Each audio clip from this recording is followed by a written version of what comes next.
for keeping you abreast of all articles Chicago sports related. Now, if you're watching this on our Roku channel, I like that kind of party, baby. And if you don't know, you better ask somebody. Sports Zone Chicago, we have our own Roku channels. If you have a Roku television in the house, do us a favor. Download Sports Zone Chicago's channel to your television. Put us there next to the big boys, Netflix, Hulu, Prime, HBO Max, Apple Plus, Disney Plus, Paramount Plus, Stars. Oh, yeah, new episode of Power Book 4, Raising Canaan. Woo! Yeah, I can't wait. Man, I can't wait to watch that after this show. I'm fired up. Got me fired up over here. Download us to this TV. Put us on. Watch us on a big screen. Hell, run a big screen, right, Vicky now. Now you can also tweet the show. You can tweet us at Sports Zone Shy. That's CHI Sports Zone Shy. Now, if you want to follow me, just me personally online. Want to know what I did? Let me tell you what I did. I made it nice and easy for you folks. Nice and easy. One handle for Facebook, Twitter, Instagram, Snapchat, and TikTok. All one handle at the Shawn Sierra. Man, we got a great show for you, but I need you to get interactive. So whatever platform you're watching us on, whether it's Facebook, YouTube, or our mobile app, leave a question or comment on that platform. It'll come up here in a thread. We'll put it up on the screen. We'll incorporate it into the show. And that, my peoples, is what makes this the best morning Chicago sports talk show around, and that's you. So bring them all, baby. Questions, comments, smart-ass remarks, because ain't nobody scared over here. Like The Rock said, baby, don't sing it. Just bring it. Woo, Charlie, let me check it out. The chat is jumping. And I love it. Patty Lara's in the house. She's like, happy Mickey Ficky TGI Friday, Shawn. Happy TGI Mickey Ficky Friday to you too, Patty. My man Armando Emeterio Lara Jr. is in the house. Like, good morning, all. Good morning, man. Patty says, Jeremiah saying hi, Theo Shawn. Jeremiah, good morning, mijo. I got to step up there and see you, baby. I miss you. I got to see you and Dito. That's awesome. Brandon Schutz in the house. What's up, Papa? I says, happy Friday to you too. How are you? I'm good, Papa. I'm good.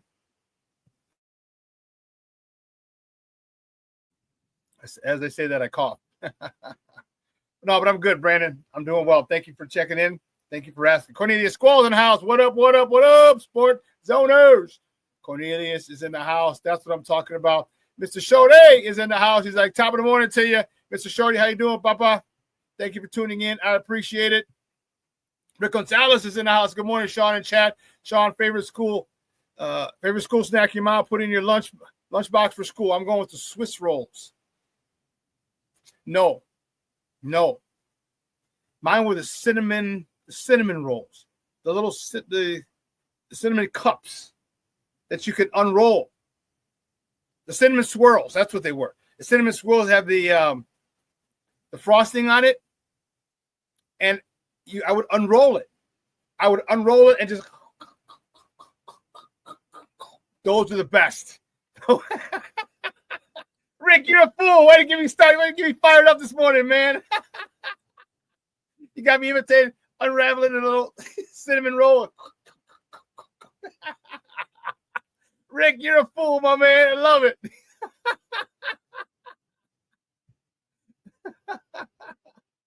Oh, goodness gracious. Great balls of fire.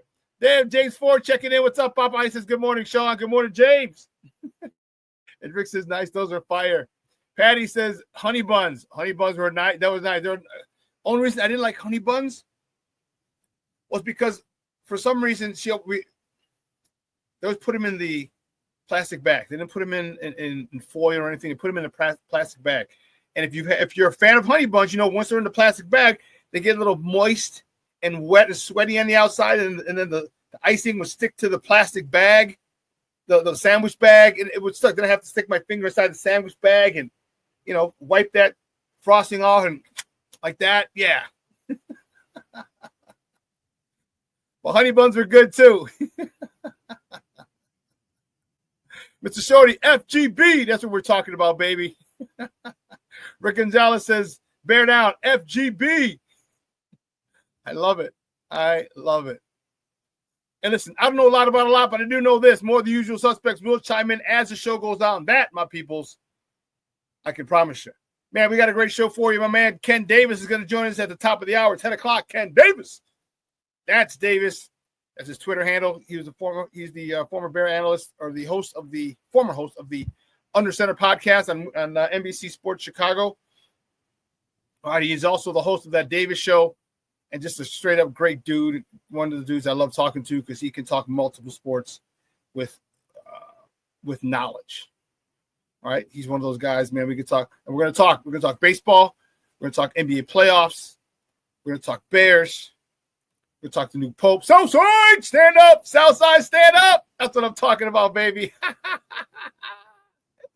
Oh, now we got a direct line. We got someone who's got the backbone right to the big man. Right to the big. So see, the Pope is infallible. The Pope is infallible.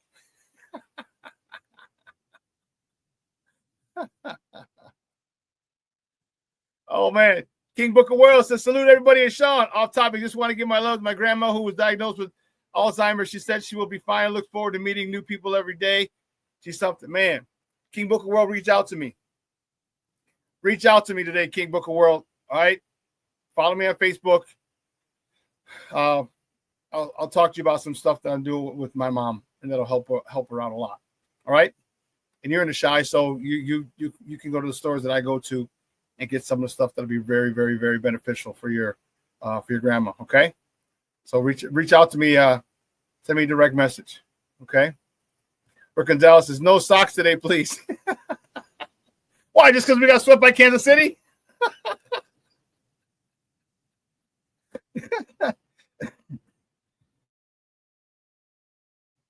Yeah, I'm finding the remnants of that cough that I had a little bit. Yeah. Mom's gave it to me. Thanks, Mom. Sharing is caring, I see.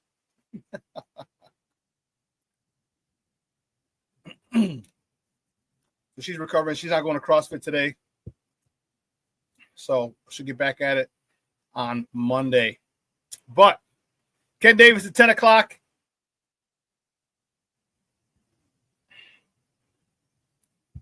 Wow. Is that right, Rick? Rick says, Shawn, we have not won a game in Kansas City since 2023. Wow.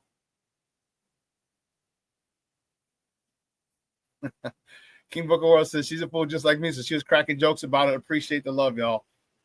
Yeah, King Booker World, man, I'm telling you, reach out to me today, please. If you want, right after the show, I don't gotta go pick up the warden because she's home. She'll be home all day, and I'll turn you on to a place to go that'll really, really, really help her out. Okay, help her out big time. All right, so yeah, reach out to me and we can get that taken care of. Because those things can be treated and actually can be reversed. That's the crazy part. Is a lot of times they don't tell you that shit can be reversed. They just let you think it's a death sentence, and that's the thing about big pharma that sucks. Is it right? Is they want to treat you, they don't want to cure you, because one cured patient is a lost customer. Each cured patient, I should say, is a lost customer. And you know, with the trillions of dollars that big pharma makes, they ain't trying to lose any customers. Let me just see something. How much did big pharma make in 2024?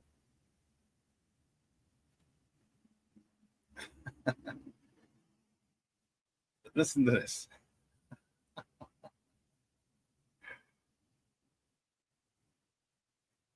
This is for the first 3 months of 2024. I was trying to find for the whole year. But in the first 3 months of 2024 of last year, the 15 major pharmaceutical companies reported nearly $103 billion in revenue and about $29 billion in profits. $29 billion in profits in 3 months. So they're averaging $10 billion a month. $10 billion a month. Yep. So reach out to me, Papa. Yeah, that is crazy. Crazy. Whew. So the U.S. pharmaceutical market size was estimated to be $639.2 $6.22 billion. That's probably what they made in revenue for the year. What the fudge crackers is that? Okay, yeah, King Booker World. Email me then. Email me, and yeah, we'll get I'll get you my number, and we could talk, and I'll tell you exactly what up.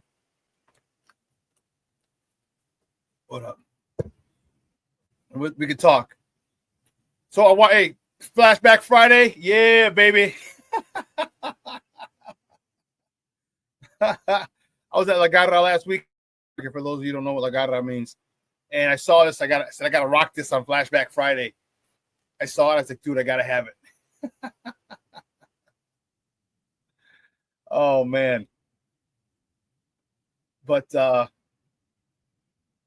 let's see. Oh man, Short, it's right. He said my grandma who just passed away had really bad dementia. She would forget every minute or so. What was the happiest woman you could ever meet? Man, thoughts of, sorry for your loss, Shorty. And thoughts and prayers out to you and your family. Remember, yeah. Cornelius, you got it right, Papa. I agree, Shawn. There's no money in cures, just treatment. It's exactly what it is. That's a whole nother podcast, because, man, that's why they got rid of Dr. Sebi. That's why they got rid of Nipsey Hussle, the rapper, because he was about to do a documentary on Dr. Sebi. Yeah, so it's big business, baby. Big business. I don't even know. But anyway, let's see what time we got. All right, we got time for one or two topics. So, guys, you know how we do. The first segment of every show was called Top of the Morning. The new improved Top of the Morning from Steve-O. She won't come just when you want it.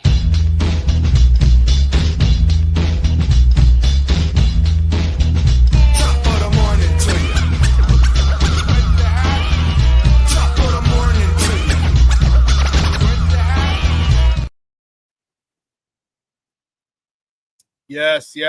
Oh, snap. Let's see. The first top of the morning topic. Let's see. Which way do we go? Which way do we go? I got to figure out which. Here we go. Yeah, this one is not pretty. The good guys. The good guys from the South Side. Woo. They had a rough one yesterday out in Kansas City. The White Sox get swept by the Royals after a 10-0 defeat yesterday. Davis Martin he was on the bump for the good guys. He got the loss. He's 1-4 on the season. He went 4 in the third, 7 hits, 4 earned runs, 1 free pass, 2 punch-outs. Luis Robert was 1 for 4. Lenin Sosa was 1 for 4. He had double, his 5th. Andrew Vaughn was 1 for 3 with a double, his 6th of the season. And it's frustrating when you see that, you got these youngsters, and they're it's tough for them because you gotta go through some growing pains. You got to go through some growing pains, and the thing is, you see that you see the desire, you see the fight, you see them not quitting. It's just we're not seeing wins, but that's part of the process. That's part of the process. You're going to get your ass handed to you. Very rarely does anyone come in and just dominate. All right, it's not how it works usually.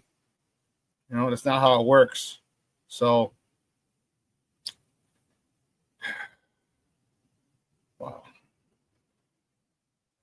Staying with the Sox, and the next top of the morning topic tonight. The good guys are home. Yes, baby. The White Sox host the Florida Marlins at the rate. First pitch tonight is at 6:40 p.m. Central Time.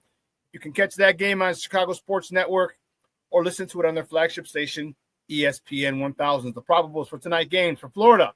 Max Myers is on the bump. He's 2-3 with a 3.92 ERA going up against Bryce Wilson, who's going to be on the bump for the good guys. He's 0-1 with a 5.56 ERA. little bit of sad news.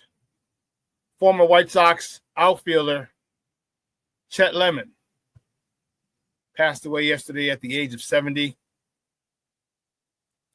Lemon played for the White Sox from 1975 and 1981. He was a three-time All-Star, and he was a World Series champ with the Detroit Tigers back in 1984. He played his first 7 years with the White Sox, and his last 9 years of his career he played with the Detroit Tigers. Detroit sucks. So, and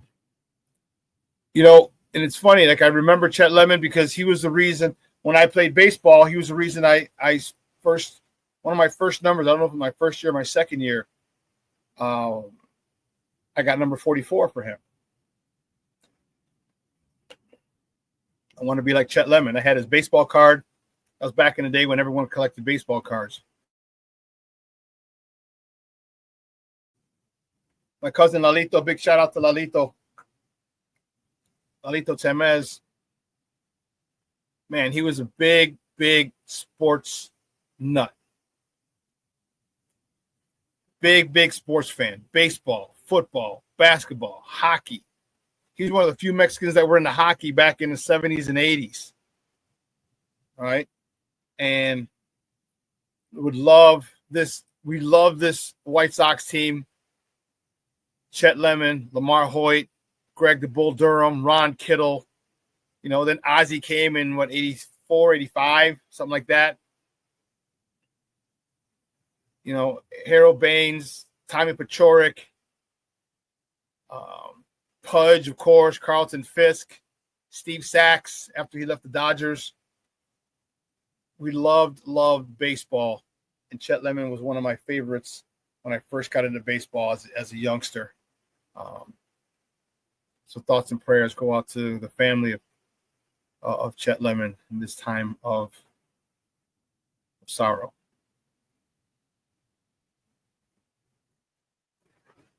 Listen, here's what we're going to do. We're going to take a quick break.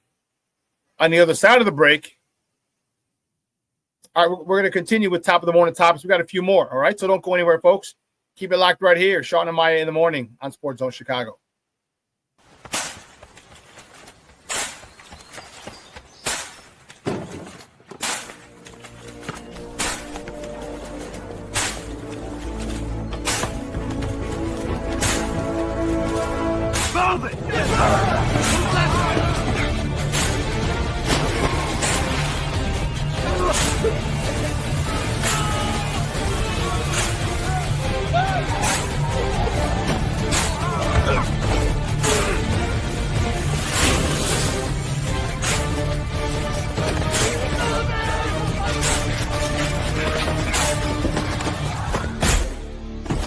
Many will hear the calling. Few will earn the title. United States Marine.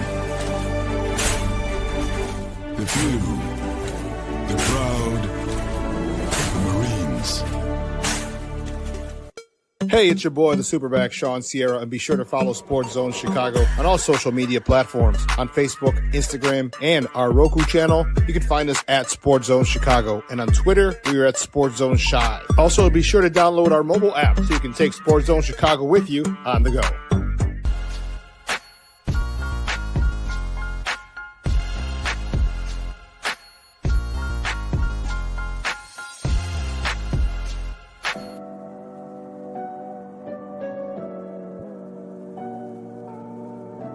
How do you take care of your mind health?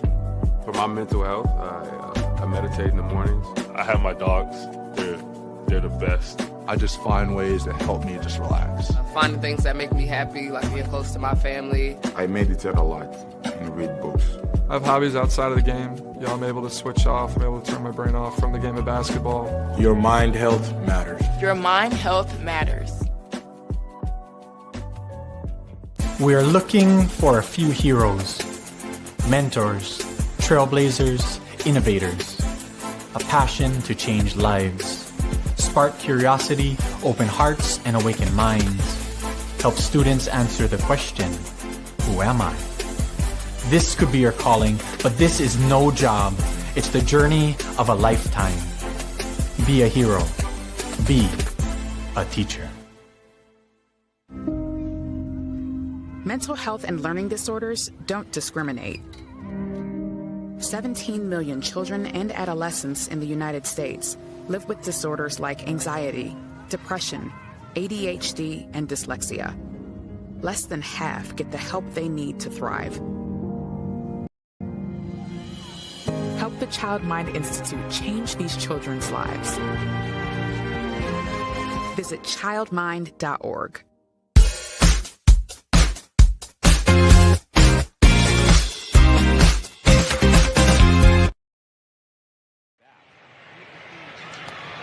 Sosa lines this one into right center field, and he's going to take the big turn and go to second.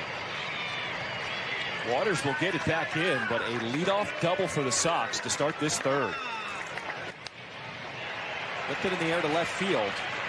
And Baldwin makes the diving grab. We are watching this young man get better and better in front of our eyes in left field. Down the line in right field, a fair ball off the bat of Andrew Vaughn. It'll rattle around that corner. And Vaughn, a leadoff double to start this fifth inning. 2-2. Throws him with a sweeper, strike three. Well, Selby didn't like it, but that had the whole strike zone. Welcome back to Shawn and Maya in the morning at Sports Zone Chicago. Those comes courtesy of Chicago Sports Network. Those are the good guys getting their ass whooped. Notice they're like 6 highlights. 5 of them were the 5 of the 6 hits that they got, and then a strikeout.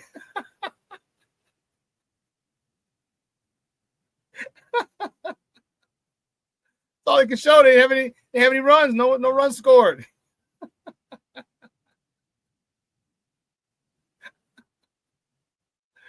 Oh man, my guys are getting it. Oh, goodness gracious.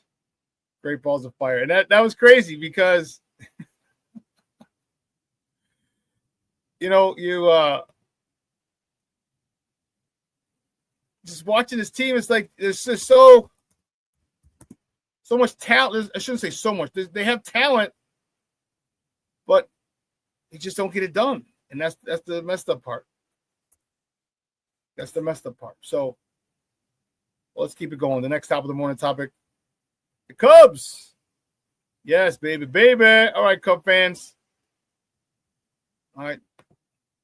We are happy and everything.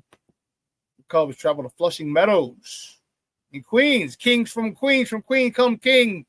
I'm raising hell like a class when the lunch bell ring. That's some Run DMC's joint right there. All my old school hip-hop heads. Kings from Queens. From Queens comes Kings. Oh man, they head over to, it's a big matchup, man. It's a pretty big matchup early on in the year for the Cubs. The first place Mets taking on the first place Cubs. Okay, first pitch tonight is at 6:10 p.m. Central Time. You can catch that game on the Marquee Network or listen to it on their flagship station, 670 a.m. The probables for tonight's game. On the bump for the Cubs, Jameson Taillon. He's 2-1 with a 3.86 ERA, going up against Clay Holmes, who's 4-1 for the New York Metropolitans. He has a 2.95 ERA. So good matchup. Again, like I said, early. It's a good early season matchup series for the Cubs, and see how well they can do, without, they're down. Man down. They're down. So, it's an early test.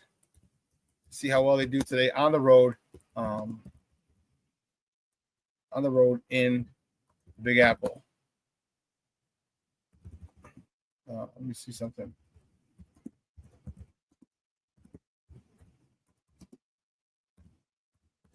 Okay, here we go. The next top of the morning topic, the Bears. The Bears have signed their first-round draft pick, Colston Loveland. He signs a 4-year, $26.6 million deal, fully guaranteed. He's getting all that money. But it also includes a $16.01 million signing bonus. So he got a check for $16 million. Well, let me take that. So signing bonus was 16, you get that immediately. But Uncle Sam took about 8 of that real quick yesterday.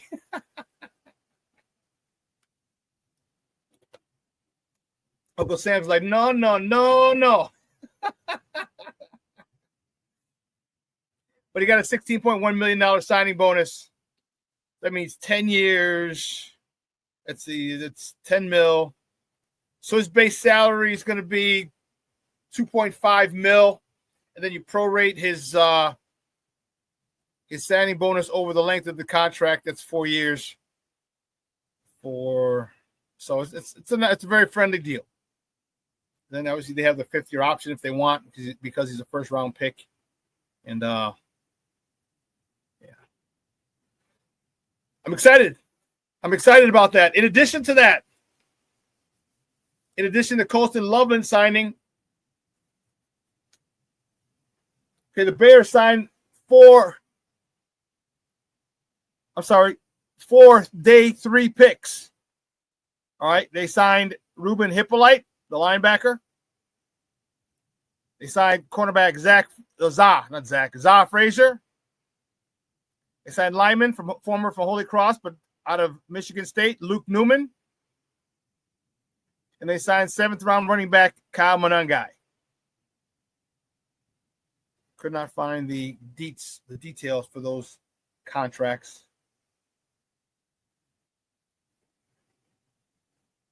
But then they had a whole bunch of free agents, undrafted free agents that they signed.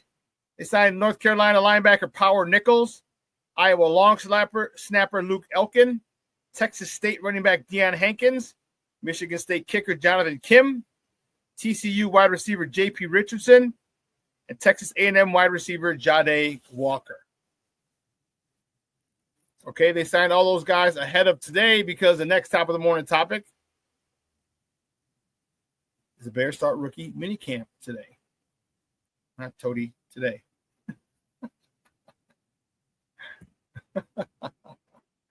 Bears start rookie minicamp today. Toady. Here we go. They start rookie minicamp today. So it's everyone's going to be in the building. Colston Loveland is not going to participate. He'll be in the building. I mean, he was there yesterday, but he's not going to be on the field because he's still coming back from that shoulder surgery. All right, he's 3 months in. He's got 3 more months to go. All right, so it's a little frustrating at times, just knowing the fact that he's injured, or that he's not going to be able to participate, and he wanted this done fast or soon, as soon as possible, because he wanted to be able to be ready for training camp. Because I don't think he's not going to be ready for OTAs and mini camp and everything. So I think his target date, according to what he said, was training camp. So apparently they're on schedule, and it's good for him. Good. And here's a good thing is that he's also going to be able to look at study the playbook and look at it from a coaching perspective, because now it's all going to be mental reps. Okay. And mental reps are vital, especially for a youngster. You need physical reps, but since he can't get out there, he needs mental reps. So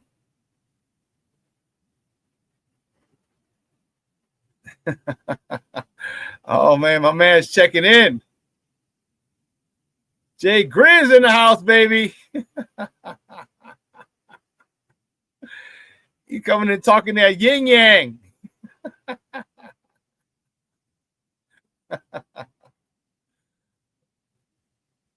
He said, "Go Cubs, Mr. SuperBack. You know you want to." No, I don't.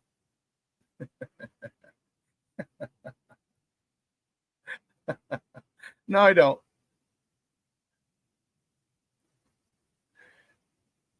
What else?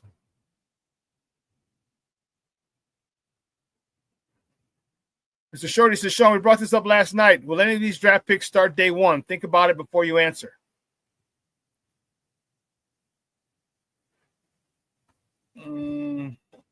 Barring injury,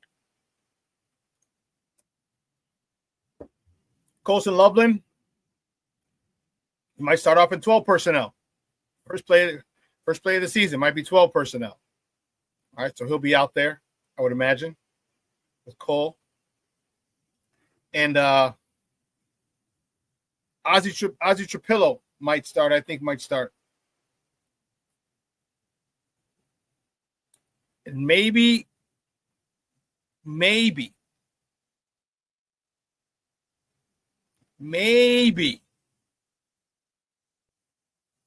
Ruben Hippolyte. All right, because, and here's why I say that. Wow. Luther Burden could be, yeah. No, because if they go 12 personnel, then that's 2 tight ends. You'll have 2 wide receivers. So it'll be DJ and Rome. So Luther Burden, no. Colston Loveland, most likely. Ozzy Trapillo, possibly. And Ruben Hippolyte, possibly. Because I say that because of this. Dennis Allen likes to bring pressure. He likes to bring pressure the quarterback with 5 people. And that 5th person is usually a linebacker who can go. And let me tell you something. Ruben Hippolyte can go. He ran a 4.39, I want to say, at his pro day. The only thing is he's shorter. He's 5'11-ish, 205, 210. But the speed is what really, really, really excites Dennis Allen. Because if you got guys, think about it. If you got guys who are penetrating and getting to the quarterback, Montez Sweat, Billings, Grady Jarrett, okay, O'Day, Odengbo. And then you're worried about those guys. You're going to have to double team someone. And then you got a linebacker coming hard. Excuse me. Then you got a linebacker who can blitz because that's what Hippolyte can do. He's one hell of a blitzer. So I don't know if he'll start. And it's tough because it all depends on what package he puts out there in the first play of the game. He very well could. But I would say definitely Loveland. Burden, no. Ozzy Trapillo, really strong possibility of yes. Let me take a look at those guys again. Loveland, yes. Burden, no. Newman, no. Shamar Turner, no. Zah Frazier, no. Ozzy Trapillo, maybe. And Ruben Hippolyte, maybe. He's a bigger maybe than Ozzy Trapillo. That's what I'm thinking.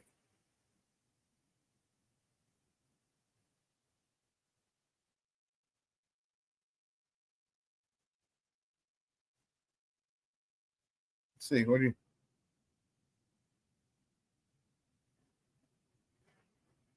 Well, Rick, good. The sooner he gets up to speed, the sooner he can get rid of Komet. You don't like Komet?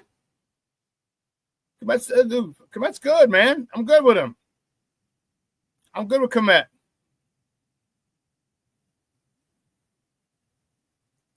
Rick says Loveland, Ozzy, Burden for sure. Yeah, I don't know if Burden and Ozzy won't be out there. I mean, Burden and Loveland won't be out there in 12 personnel. It won't be out there in 12 personnel. You have DJ, you'll have Rome. Remember, 12 personnel is 1 running back, 2 tight ends, which means 2 wide receivers.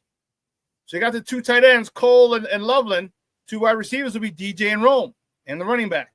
That's why I don't think so. Loveland and Burden can't start together unless they go 11 personnel. But then will Loveland not start? Will it be Cole in there initially for 11 personnel? You have Cole and Burden you can put in there.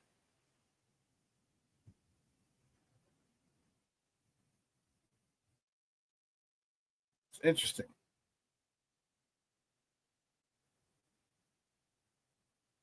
King Booker Will says, I heard somewhere that technically, even though he isn't cleared, he has been catching passes. I wouldn't be surprised. I wouldn't be surprised.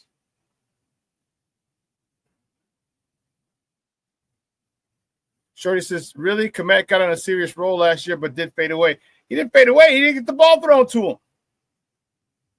He didn't get the ball thrown to him. Yeah, they're not going a 2 running back set. They're not coming out in a 2 running back set. They're not going 21 or 22 personnel. Not to start the game, I don't believe.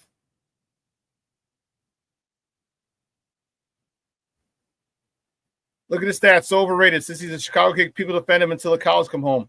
Well, what stats you want me to look at? Because if you want me to look at the stats from last year in 24, yeah, they suck because Caleb Williams didn't want to throw to the tight end. Why? I have no idea. Actually, I do have an idea. He's a Justin guy. It's exactly what I feel. He didn't throw to him. What happened the year before? Cole had a career year with Justin. Okay, Cole came out and said he preferred Justin. He was a Justin guy. Look at the 2 guys that came out and said they were Justin guys: Cole Kmet and DJ Moore. DJ Moore should have had a lot more targets, but what did he do? He went at Rome a little bit, and he went to Keenan Allen. Okay, I don't understand why you don't force your number 1 receiver the ball. Again, you had Rome, you had Keenan Allen, you got great teammates, but he's the number 1 guy. So Cole Kmet's stats last year took a dip because that was because of Caleb. Yeah, 3 wide receivers that could mean Burden would probably mean Burden, most likely. But Ben Johnson loves to run 12 personnel, which only gives you 2 wide receivers.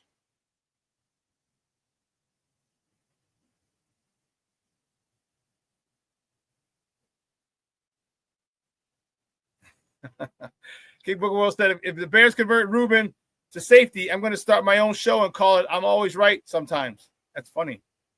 But that wouldn't be.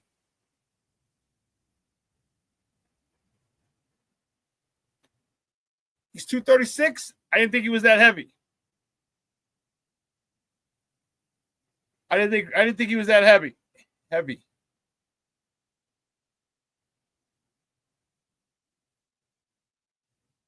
Let me see. Yeah. 235, 240. And he runs that time? Holy sheesh. And he runs. Woo, okay.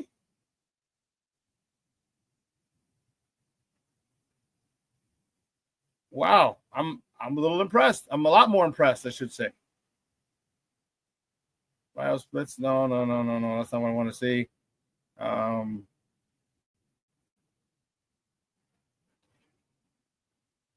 Here we go. The draft NFL combine.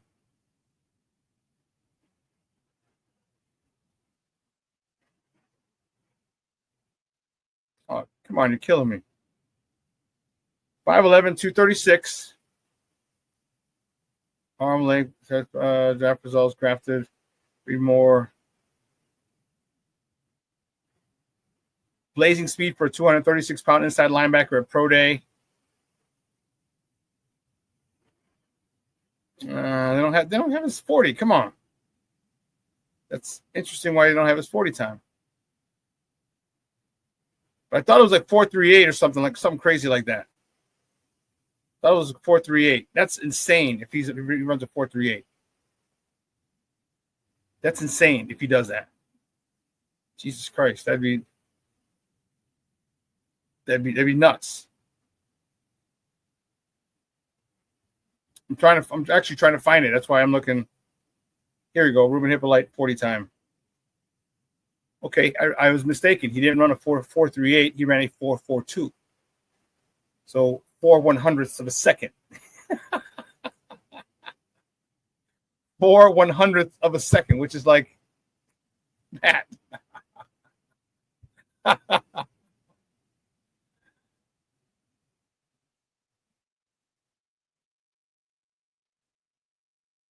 You just don't like Komet, huh? Listen, I'm not putting him a gold jacket on Komet. I'm not putting a gold jacket on him at all. What I'm saying is he's a productive tight end.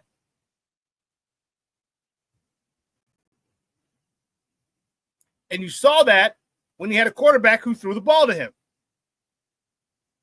Okay, he's run over a lot of people. He's run through a lot of people to score. I don't know. He didn't steal your girlfriend. He didn't kiss your girlfriend or date your girlfriend back in the day, did he, Rick? Because that sounds kind of like personal.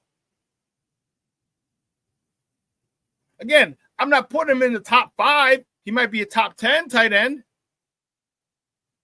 Yeah, with Mark Andrews, George Kittle, Laporta, Kelsey.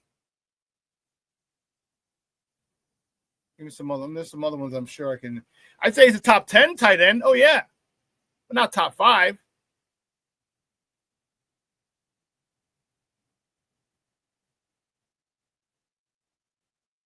You talking about are you talking about Hippolytes?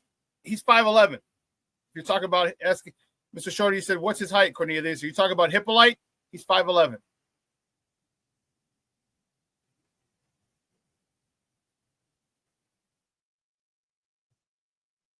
You say never 1,000 yards, never over 10 touchdowns. What am I missing? So you want our tight end. You wanted your tight end last year with DJ Moore, Keenan Allen, and first round pick Roma Dunze, who led the NCAA in receiving yards the year before. You wanted your tight end to have 1,000 yards and 10 touchdowns. You wanted your fourth option to have 1,000 yards and 10 touchdowns. That's unrealistic.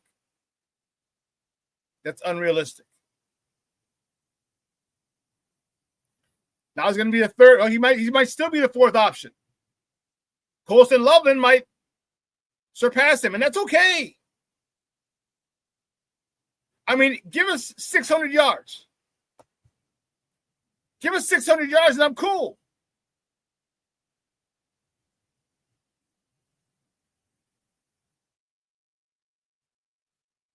He had 474 yards last year, 4 touchdowns. In 23, his last year with Justin, 719 yards and 6 touchdowns. You give me 600 yards. It's only another 130 yards that he had last year. More than he had last year. You give him 600 yards as your fourth option? You give me my fourth receiving option, 600 yards, and give me 5 touchdowns. 600 yards and 6 touchdowns? That's a hell of a fourth option.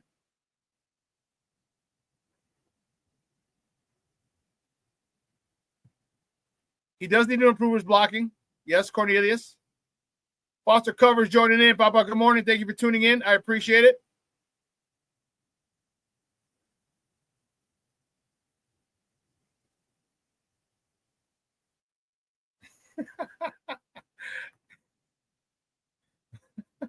We can't blame everything on everyone else. Cole is overrated and nobody can change my mind. I'm Latino and a Taurus, so I'm stubborn as fuck.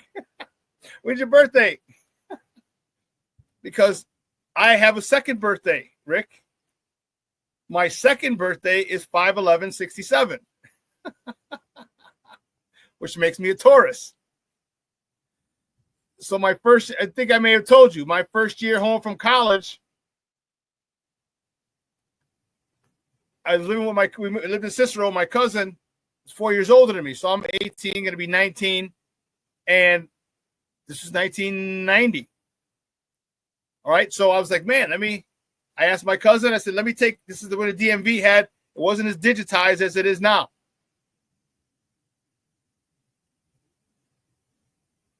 King Book World, you're a fool. PD lights.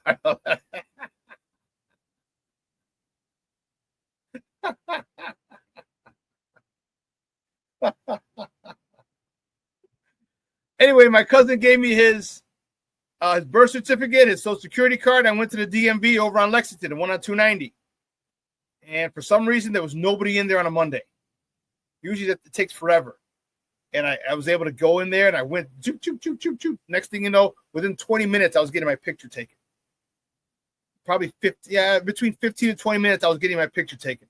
You know, going to the DMV, how long it takes for you to get all those steps before you get to your picture being taken. And I flew through that. And that was back when they laminated them, was that when they opened up the plastic and they had to slide the ID in and they laminated them. So my cousin told me, it was funny. He said, hey, he goes, what's your zodiac sign? I'm like, Leo. He's like, no. He goes, they're going to look at that and at your birthday. And he's like, well, what's your zodiac sign? I'm like, oh, he goes, and you can't stutter. And he told me, he goes, I'm a Leo, I'm a Taurus. I'm like, ah. So I have 2 birthdays. And yes, he was stubborn as hell.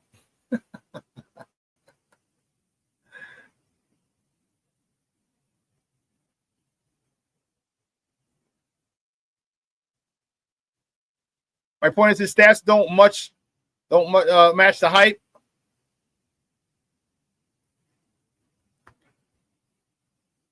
But here's the thing: what no one's comparing him to George Kittle. I think he's the top 10 tight end. I mean, go look at the tight end. There's a good bunch at the front, at the top, and then And I think Cole Kmet is at the bottom of that top tier, or the top of the second tier.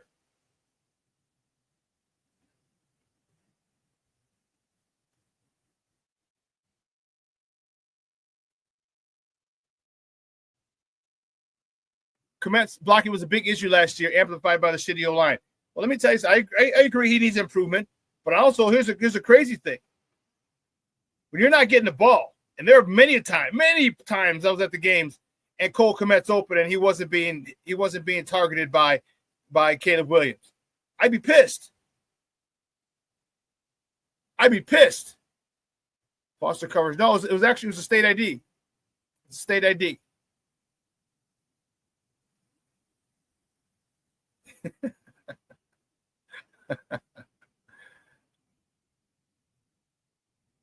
Tigers, I got my driver's license at 12 years old.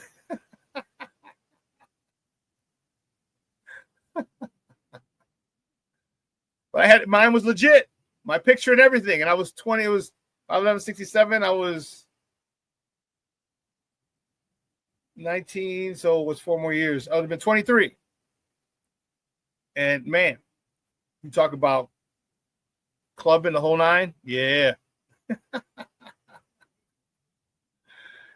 All I'm saying is, Black Diamond checking in. What's up, Papa? I says, yo, top of the morning. All I'm saying is, don't expect 1,000 yards from Cole Kmet. Especially last year when he was the 4th option. And he might be the 4th option again this year. Even if he's the 3rd option, they're going to run the ball a lot more. Yeah, Rick. My first job was at 12 years old at Craples. Getting paid under the table because I wasn't 16. That's nice. What'd you do? Just like wash dishes or do finish the tables or mop or sweep? What'd you do? That's crazy, dude. That's dope.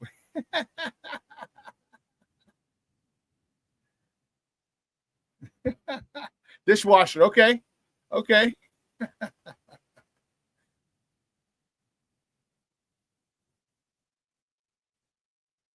Dude, that's crazy. Really, Junior? I got a valid driver's license in Mexico at 12 because my Theo used to have us move and park his cars. Oh, snap. That's crazy. I see your point. Oh, Rick, what do you want from Cole Kmet? All right, what do you want from Cole Kmet?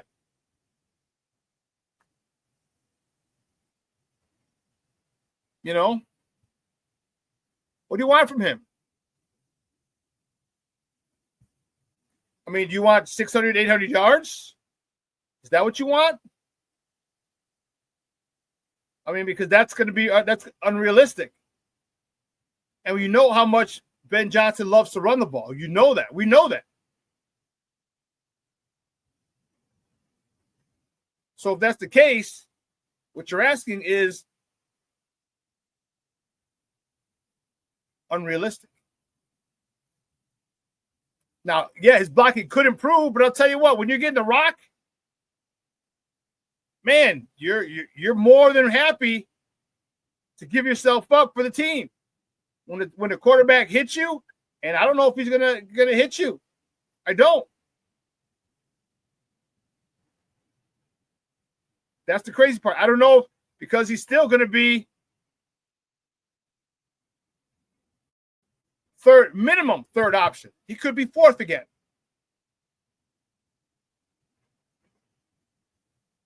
But we'll see. We'll see.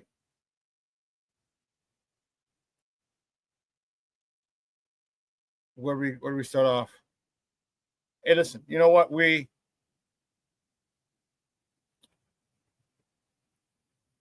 The new Pope was elected yesterday. Okay? He's an American. The first time an American has been elected the Pope. In charge of 1.6 billion Catholics. And he's from Chicago. Born in Chicago. Raised in Dalton. And Southsider. He actually taught. So in today's paper, which is really dope, he actually taught at St. Rita. Probably when I was there. St. Rita celebrates one of their own, Father Bob. And the crazy part is I'm trying to think if I ever, when he was there, and he ever substituted for us. He's visited the school several times.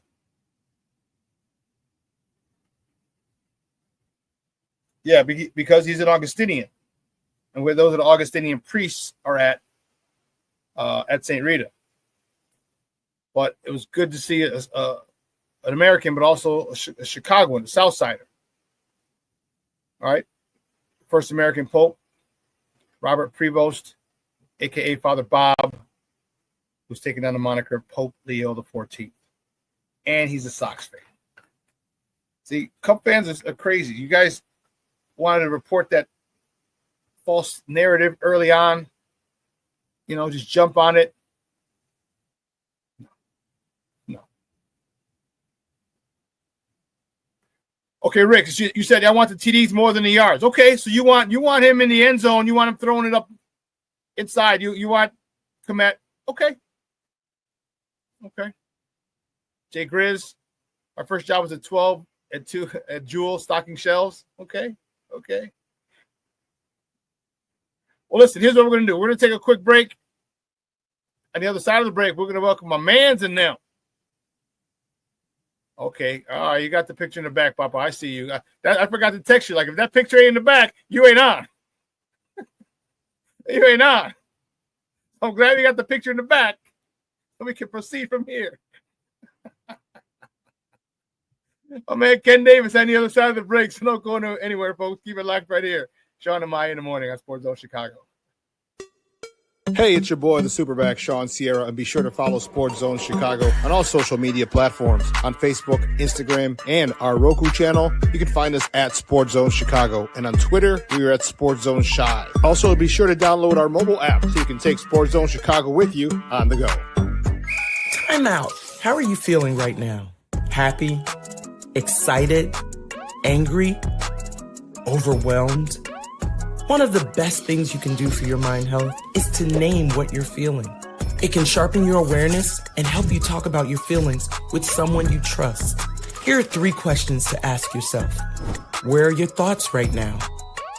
In the past, the present, the future? Do you notice any sensations in your body? Is your heart beating fast? Is there a flutter in your stomach? Or are you fully relaxed? What do you need right now? Time with others? Time to yourself? Remember, there's power in this awareness. So find ways to identify what you're feeling today.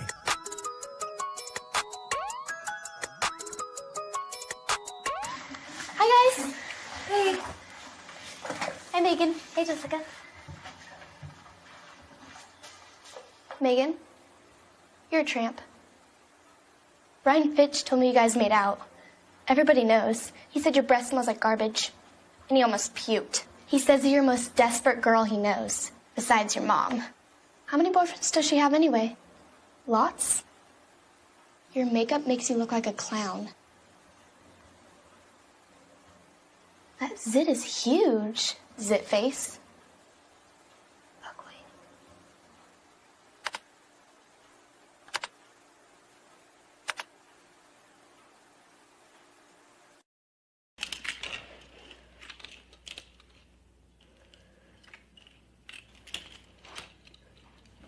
Hey, bud, what you doing? I'm playing with cars. Cars? Can you show me what a car does? Whoa, whoa, whoa, whoa, whoa. Hold on a second. First of all, this is a school zone. So you need to put down your cell phone, stop texting, and let's get to driving. Now you're coming up to a stop sign, right? You need to slow down and stop before you hit that Y line. I want you to look left, right, left. You don't want to get hit by a car going on your left, and to your right to make sure you don't get sideswiped by a guy coming from your right. You're coming, and you see a crosswalk. You better slow your horses down, because the #1 rule of driving is always yield to pedestrians. Now stop, pull over, and you are done driving. Gosh, what do they teach you kids in school nowadays?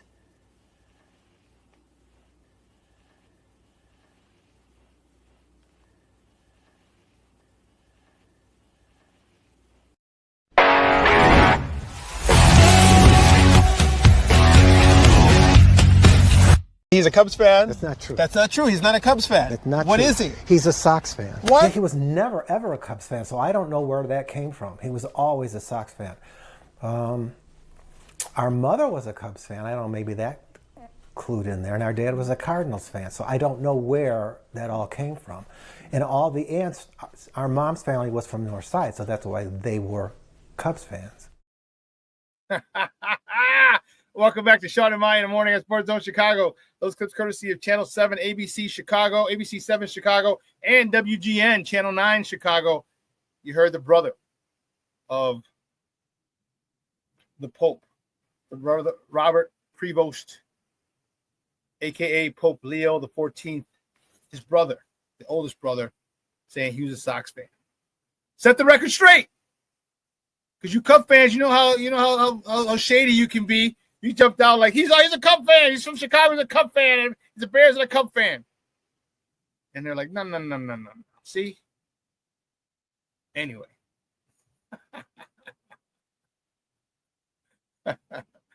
My first guest, glad to have him on. You know, I love talking sports with him, and he got my man in the background, so we're good to go. And he was the former host of the Under Center podcast of NBC Sports Chicago. He's also host of the Davis Show. You find him on Twitter at That's Davis. Man, let's welcome back my mans and them, Ken Davis.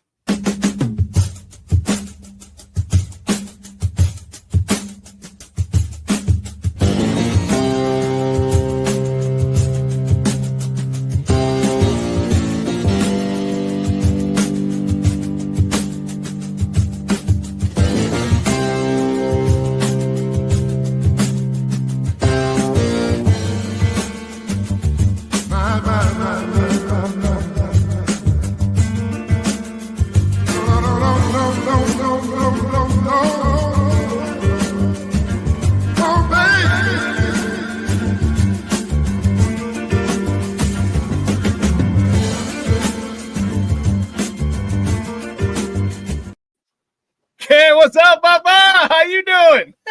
What's going on, chat?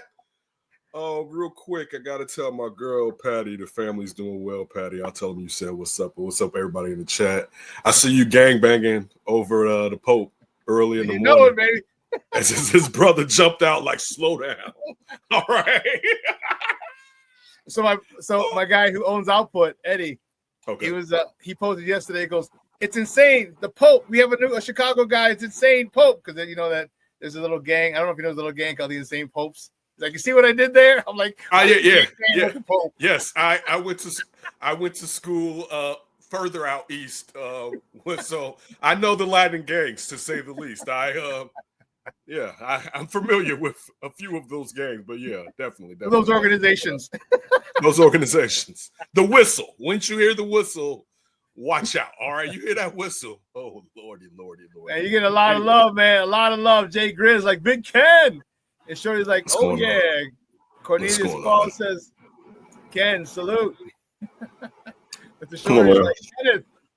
And It's King one of the best Kugel chats still out acting there. a damn fool, man. Oh shit, Kenneth, drop him down. Davis is in the place, which means everybody's pregnant. The good old days.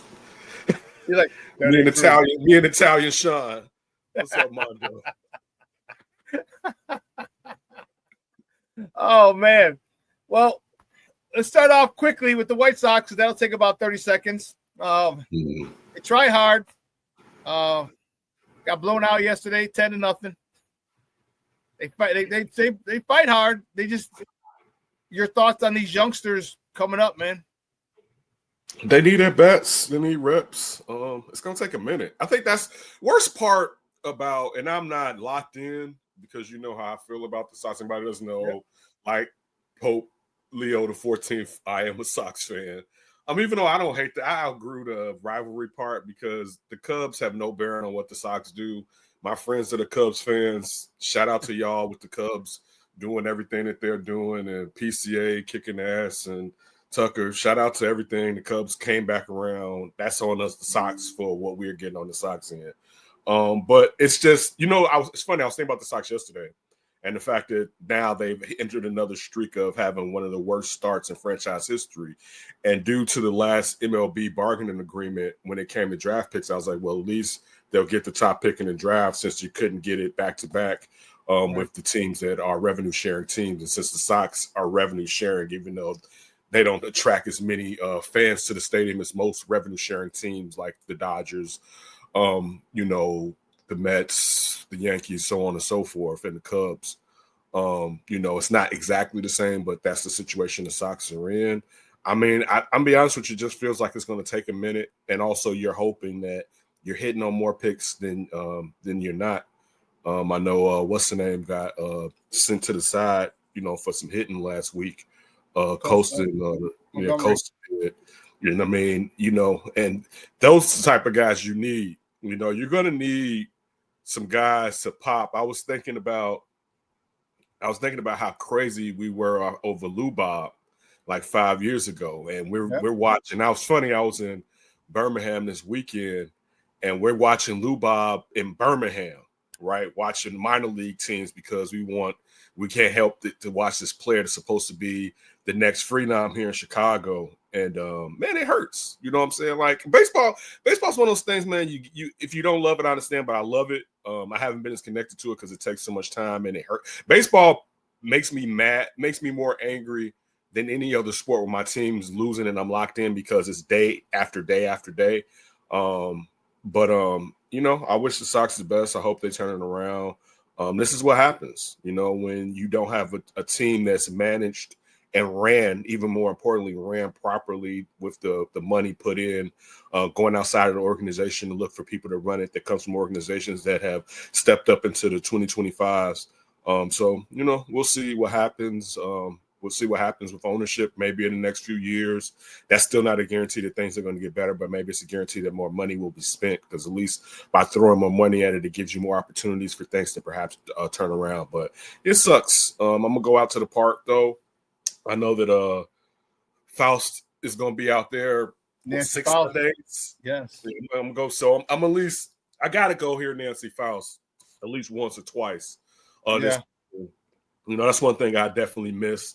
It's her in the Oregon. So I definitely plan to go out there on a Sunday and check Nancy Faust out and enjoy some of the even good or bad times, but times that I was more locked in because I had more time to throw away watching bad Sox teams. Well, no, I'm not say that. Bad sports in general. It's not a Sox thing in Chicago. Bad sports go around in Chicago. Bad sports in general. But yeah, that's my thoughts. It's funny. I was reading the paper yesterday, and I said I'm going to try to pay more attention to both teams. Of course, the winning team because it's more stuff to talk about, but just both teams because it's just one of those times. It's like time for me to lock back into baseball. But it's just a lot of time, and you hate spending time watching some shit that's not producing the way that you want it to produce with the amount of time that you have to spend watching it. But it is what it is on the South Side, man. Hopefully it gets better. Yeah, I'm going June 5th. June 5th, the Mexican Independence, Mexican Heritage Night. Mm-hmm. You know how my guys do, man. A big tailgate, DJs, taquiza, all you can eat tacos. So that's gonna be off the chain, man. I'm fired up about that. That's gonna be a good day. It's gonna be a good day. Probably want to go one other time. I do want to go hear Nancy Faust play. All right, so definitely. But again, hey, here's the one question: do you like those new jerseys?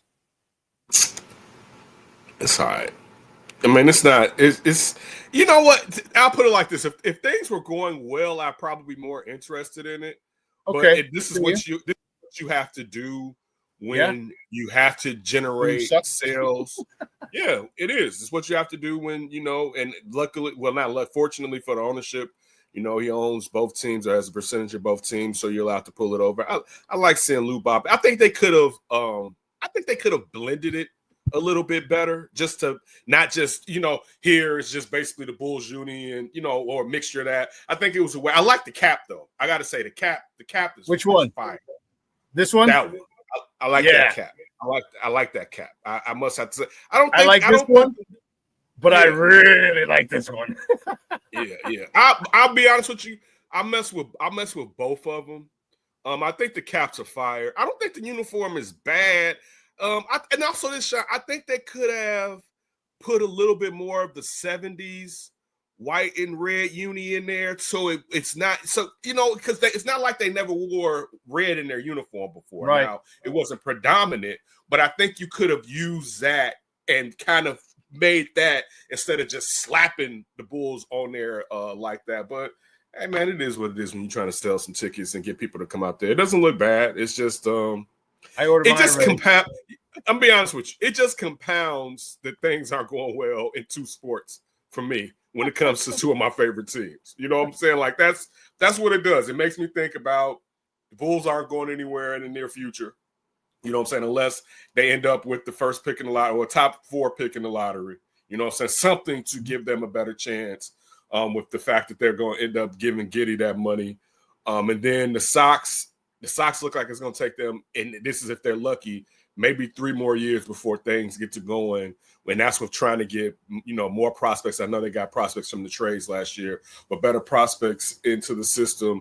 And hopefully they can develop those prospects and get them into the major leagues. And those prospects can flourish and not just stagnate. Because now one of the things that we used to always talk about on here back in the days was development, because the Sox have been a team where pitching has never really been that bad of an issue. The Sox can go out there and get a kid that there's like how many guys now supposed to have been closers for the Sox that ended up being star left-handers? The same threat with Chris Sale when he was ouchie and Kenny was like, I'm gonna throw your ass in the bullpen, and Chris Sale was like, whoa. You know what I'm saying? And the Sox, and I'm just using those as examples, the Sox always have been lucky enough, particularly during the Don Cooper era, to find pitching. It's everyday players, and then it's everyday player development that's really been an issue. You've had your outliers, you know what I'm saying, but regularly this hasn't been an organization that can foster great development and pick great young players. And I would like to see that turn around, because that's the lifeblood. For the last 15 years in the MLB, back when we were kids, you would trade a prospect away for nothing for a player. But now when you look at the contractual power that you have over a player, it makes more sense to not even bring in some, softball hitter when you can sit there and have 3 players that can produce all over the field and hit almost to compare to what that player can do. So that's what I'm looking forward to, hopefully.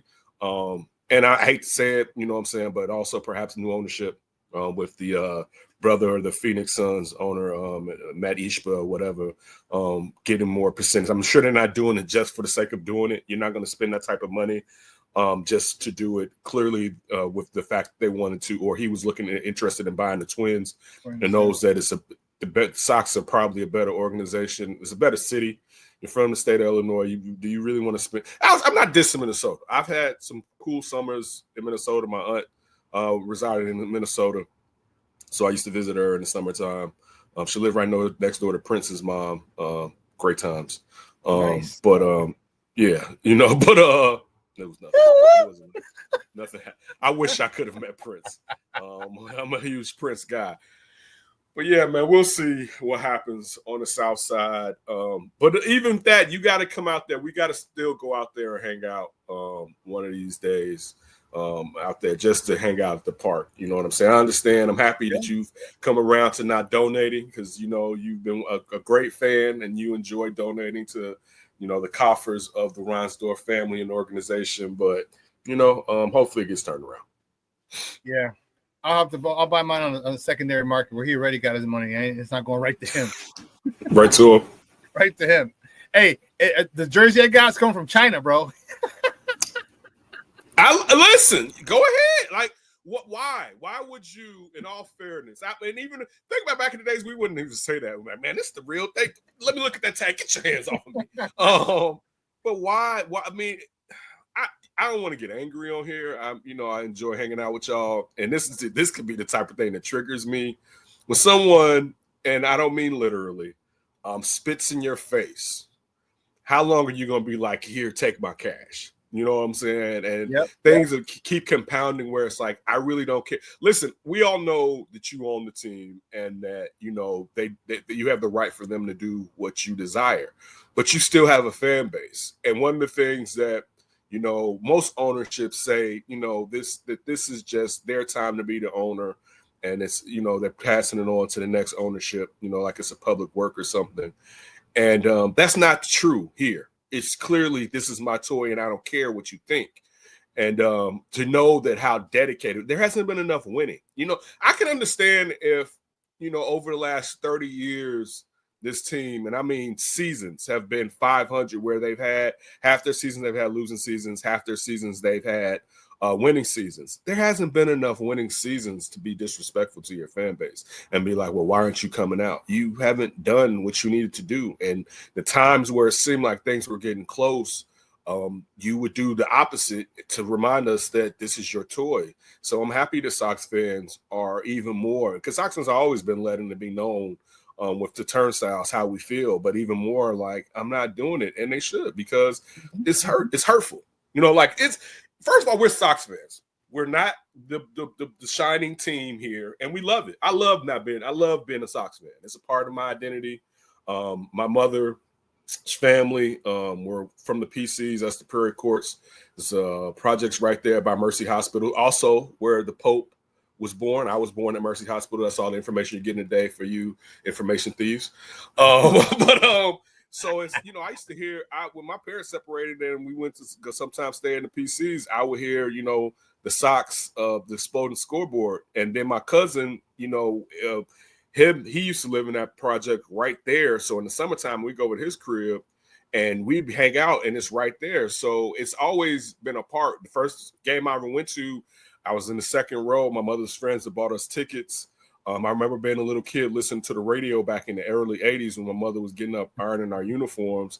And I used to hear, there was one of those bad Cub runs, and the Cubs every morning were losing. And I couldn't understand why people were Cubs fans. And this, again, I'm not taking a knock at the Cubs. The Cubs are a much better run organization than the White Sox. I'm just telling you, this was part of my thought process on me becoming a White Sox fan. And I just didn't understand it. And I was from the South Side, and the park was right there. So I became a White Sox fan, and I still to this day, I love it. I just wish it was something. I used to take my family to so many games. They enjoy it. Yeah, I remember. I would like to get back to doing that, particularly my daughter's now getting to the age where she can kind of pay more attention to. She's getting into sports now. She will watch. She'll come down here. My son doesn't watch sports with me like I desire. But my daughter is starting to, sometimes she'll come and watch some games with me or whatever, watch a little bit of the draft or whatever. So it's like, hey, all right, I'll take it, baby. Come on, right? 1 out of 2. Come on, baby girl. Come on. You know what I'm saying? I make sure some man's gonna love it. Like, she knows her stuff, right? So she enjoys it. So, it's just one of those things. But yeah, it sucks. Because man, we were supposed, I used to say this to you, because everybody was like, well, the Cubs won one, we're going to win one. That's never guaranteed. This is the hardest sport to win a championship in, because we know, and then probably I would throw hockey up there, but we know what a hot goalie could do. Best team in the NBA usually wins the championship, or it's coming in second. But best team usually, because it's best 4 out of 7. So your opportunities are increased. So the better you are, the more opportunities you have to win it. And in the NFL, it can be kind of topsy-turvy, but if you are that team, usually you have a chance, or in that window of a few years, you finally do crack through. Really, one of the only teams we didn't see that crack through were the Bills of the early 90s. Usually, if you're a team in the NFL and you're one of the better teams over a 4-year period, you probably should win or at least get to the end. At least get to the championship Sunday. You know what I mean? At least get to the NFC championship. And the part where I'm getting all the way back to baseball and the Sox is that a lot of Sox fans felt like because the Cubs did it well, it was going to be our turn. And I remember saying back then, it's not guaranteed, but we didn't even sniff enough of the playoff chances. Because at least if we lost, at least like those years where like Grady Sizemore, like all those years where Cleveland had a good team, but it was, you know, they weren't the 90s Cleveland, but they were back. You know, Cleveland had those couple runs where they were back, and then when they were back again, you know, like that's like I'll settle for that. And I'll be like, damn, we didn't win it all, but at least there's a chance and there's a postseason baseball. Yeah, this postseason, you can see kids are coming up, you know, like you just all of that. And that's what that's what I feel deprived from. Like it doesn't have to be World Series, but like you said, just postseasons and opportunities, bites at the apple. Particularly, like, dog, think about it. Like, look at how much money, and I'm not a hater or whatever, because all these people are rich, but you see what the Dodgers are doing. So if the White Sox got to the World Series and got their ass kicked by the Dodgers, yeah, I'm going to be upset, but damn, look who, dog, they got the World International Baseball team. You know what I'm saying? Like, anybody that comes, they're going to get them. And again, that's props to them for being able to pull it off. Due to the fact that, you know, they're on the Pacific Rim, they're going to get any player that's coming from Japan and wants to be closer to his fan base, let alone population-wise, is going to choose a West Coast team usually, and that benefits them being the predominant West Coast team. So they get everything, and they spend. They don't play around. They spend their money. They're going to play their players. So props to them. But I wouldn't be as upset because I'm like, damn, you know, look at what the Sox have on their roster, and these guys have all of this. So, but you still want the opportunity for your team to fucking get there. You know what I'm saying? And that's the part that is bothersome. Well, don't forget, we just made the playoffs back to back for the first time in franchise history. A couple years ago, like back to back. Wasn't one of those a COVID year? Like, wasn't that because that's the first one was the year that what's the name? He got traded to the Boston. It's Sale. The left, not Sale. The other one, the second Sale that we just traded this past. Oh, season. Crochet. That was the year that what's the name? Hurt Crochet. The first go around is when the manager prior to Tony, I forget the Cubs guy that we brought in. He hurt Crochet, and that was because the rules. Ricky Renteria, and that's 1-1. They expanded the playoffs. Right, so that's just like these teams that made it to the national championship in football and through the playoff, and now it's 25 teams getting in. Man, listen, Ohio, Penn State, none of these teams would have been in the national championship game if it was still 4 teams. Regardless, I'm not getting to that right now. But your point being still valid that at all these years for the White Sox, this is the first year that they had back-to-back play. Like, that's ridiculous. You know what I'm saying? And it's not the like third largest market in the country, bro. And this isn't like the most difficult division. You know what I'm saying? It's not a circus, but it's not the most difficult division. You're not in the NL East. You're not in the AL East or NL, but you're not in the NL West. You know what I'm saying? So you should be able to sustain where, okay, this year Minnesota's good. Okay, this year's Cleveland is good. Every decade or 15 years, Kansas City's going to finally get their stuff back together. Like, you should be able to still be that team. Some years you may get knocked to the second place team, but you're still, like, it's like you say, it's the Sox in the third largest market. And it comes from the top. Like, this is just the truth of the matter. It's like, I know we didn't like to hear about it when we was kids, and it'd be like, he's not like that because he's just the owner. Of course, I'm talking about Reinsdorf. We didn't want to hear about it, but you know that spending, and I'm not saying that they're the cheapest team, but it's not about just when. Also, we're not talking about like they spend crazy money on free agents yet. They still what's the name is still the highest free agent they ever spent money on. Yeah, so like it's still, we haven't signed a $100 million contract yet. That's crazy. And I mean, I would say in this MLB, but it's not even this MLB. That's like the MLB from 15 years ago, 20 years ago. That's crazy that you haven't signed $100 million. Dog, in all fairness, this is what I was thinking about with the White Sox too. I would love if the White Sox, particularly like last year, had went out and spent $150 million on 3 free agents, right? Maybe one big one and two middle minor ones, and then traded their asses, before the trade deadline. And every year, due to the fact that when we opened up talking, we talked about the collective bargaining agreement and how revenue sharing teams that have terrible records back-to-back years can't be in the top, 10 or is it 5? Well, one of them, they can't be in. They can't. The White Sox can't have the number 1 pick in the draft because they're because of this market, basically. Right. So all the losing the White Sox did, and I'm just saying it out loud to you. Maybe a few people don't know, but I'm sure a lot of you guys know, and women. All that losing is somewhat meaningless because you don't get the best pick coming into your organization. You still have to pick the best pick, and that's a different discussion when you're talking about talent evaluation.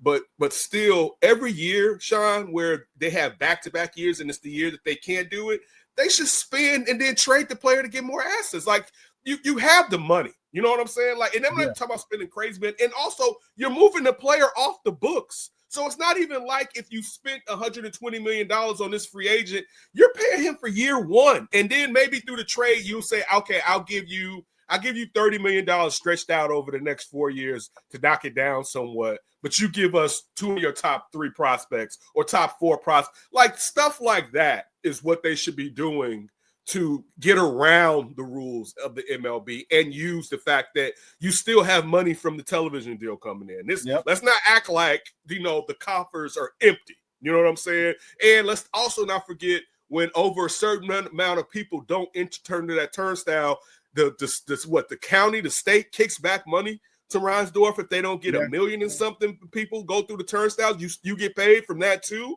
So even these years when we don't show up, you're still in the black. So, I mean, that's where, and again, it's almost getting me. That's when I'm about to get out of this White Sox talk. I'm almost getting agitated. That's where it's just like, man, miss me. I hate saying it because I miss baseball. I love baseball. But due to the fact that my team sucks, baseball hasn't been treating me as well. But I hate that because now I'm not as connected to baseball, and baseball is such a beautiful sport, and now I've been neglecting it because the White Sox. Yeah, I hear you. Well, we'll definitely have to meet up at a game. And, I got my flask, baby, so we'll be straight. I got to bring mine. I still haven't took mine to the street. So I got to bring mine. Look, yes, we're going to flask it up. I'm not giving them jack. I may buy a hot dog. But, hey, you know what? Go on a Tuesday, the $5 Tuesdays. Okay. And $5 hot dogs, $5 everything. Okay. But again, I'll say this too. If anybody, and you cool with Shawn and myself, and you got a suite and you want to invite us to come, we will show up and entertain in the suite because sweet life it's always a good life. Yeah, can't complain about sweet life. Sweet life. That's not. Yeah, I went into one 2 last year. Someone had an extra ticket. 2 people had extra tickets. I was like, all right, if I have to, okay. I have to go. Oh my goodness, that right there. Boy, you got a worse team, which we have to. You got the worst team in the MLB, and it does not. It doesn't matter. Okay, I'm joking with. I'm serious about the sweet life. But the thing about baseball, it doesn't really matter. You can still have fun. I'll say this about Jerry Reinsdorf. His team, like even the Bulls can be bad, but the environment product at the UC is one of the best in sports. Experience. Like if you've been to other basketball arenas. You'll see it's like, man, they really know what they're doing. Now, I think now over time, a lot of people have caught up, but still that part where you get your money's worth. It may not be from what's on the court or field, but what's going on, like the food, like you go, one thing, like I just had to get a hot dog. I haven't been, the guarantee rate. So I haven't tested anything new, but the food, you usually can't complain about the service. I really haven't gotten bad service there, whatever. Things like that are cool, but man, when it still comes down to it, the product is why you're there, and the product is ass. And that might be an insult to ass. You're right. I apologize to ass. Well, today starts Bears rookie minicamp because we haven't talked since the draft, have we? We talked before it, right? Yep. Yeah. So today starts Bears rookie minicamp. All right, Bears first overall pick, Colston Loveland. He signed the deal, signed 4 years, 26.6, fully guaranteed with a $16.01 $1 million signing bonus of 16 mil. And I was talking about it earlier. I'm like, yeah, you got to check for 16 mil. No, he didn't. Uncle Sam took his shit first. Okay, sorry. So you got to check for like almost 8 mil yesterday. Uncle Sam, ball player. Yeah, I wonder how, what his NIL deal was looking like.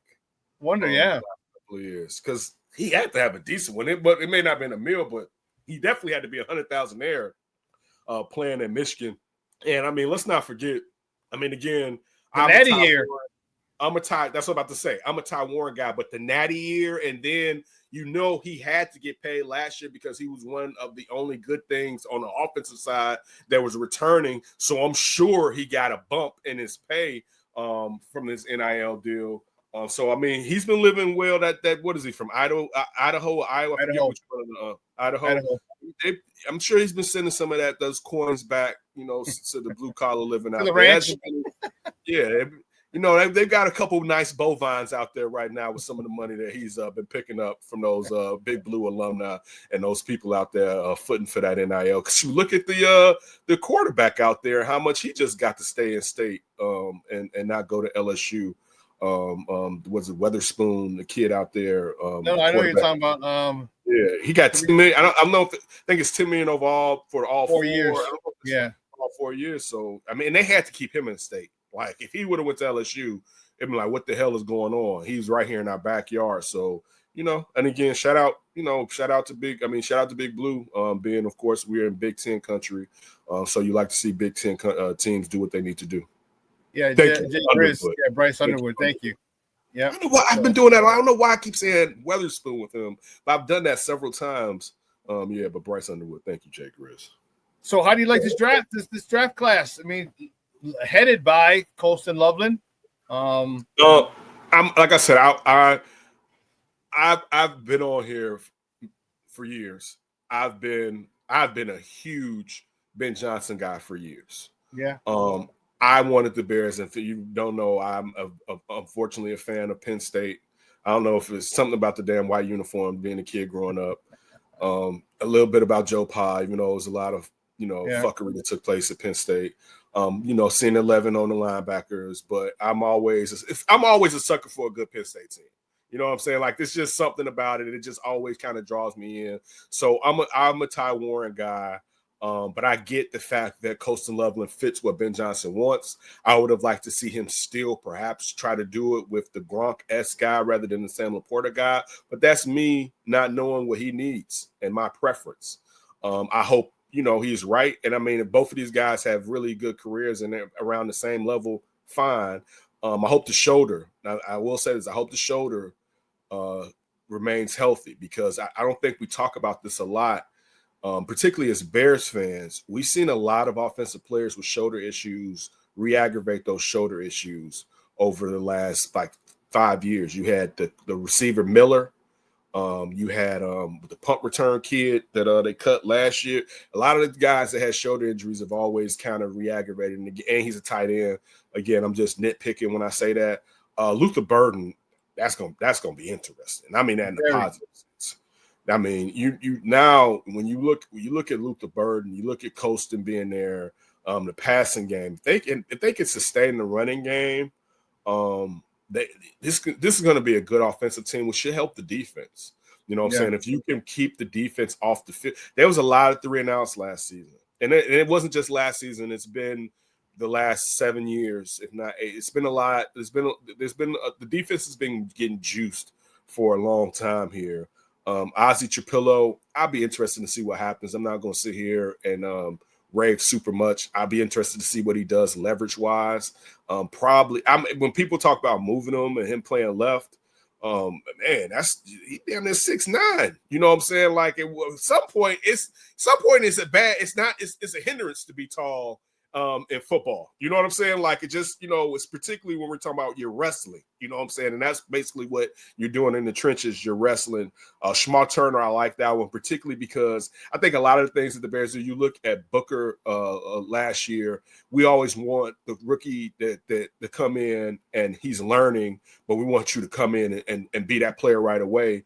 And since you already have your 3 technique, you don't have to sit there and force Shmaq Turner to perhaps do the things that you wanted Gervon Dexter Sr. to do. And so now you're sitting there, and he could be the second guy in the rotation, or third guy rather in the rotation when you're talking about your 3 technique. And it'll be interesting to see how they move Gervon Dexter around now since they got 3 techniques.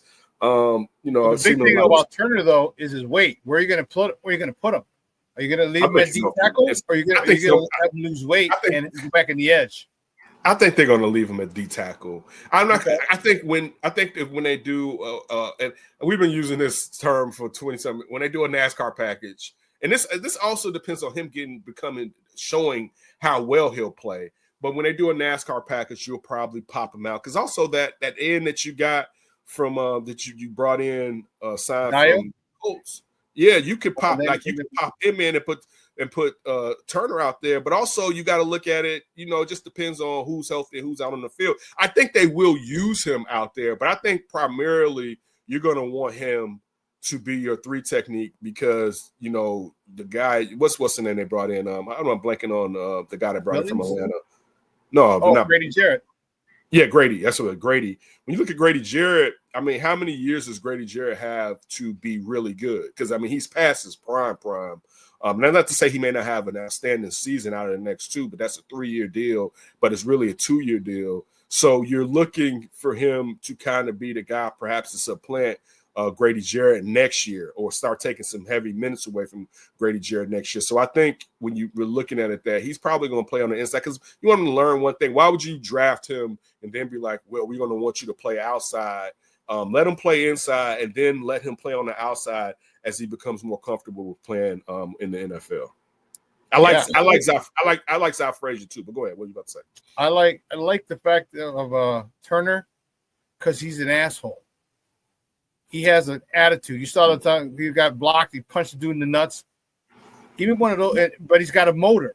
Like, give me one of those. You need an asshole. Like who plays next by the edge. Because I'd rather have to reel him in than try and get him fired up. And you get him with a guy like Grady Jarrett, who can kind of mentor him. And Grady Jarrett's all for it. Remember in his presser, he's like, "Hey, I got a lot of info. So whoever wants to learn, come get it." So to have a guy like that who's been the man for his entire time in Atlanta, and to have these youngsters, work with him. He's already got him down training in Florida. He's got him down training in Florida. He's got Dexter down there. He's got Aaron Booker down there. And I wonder about Billings with his chest and everything. But he's got them boys down there working.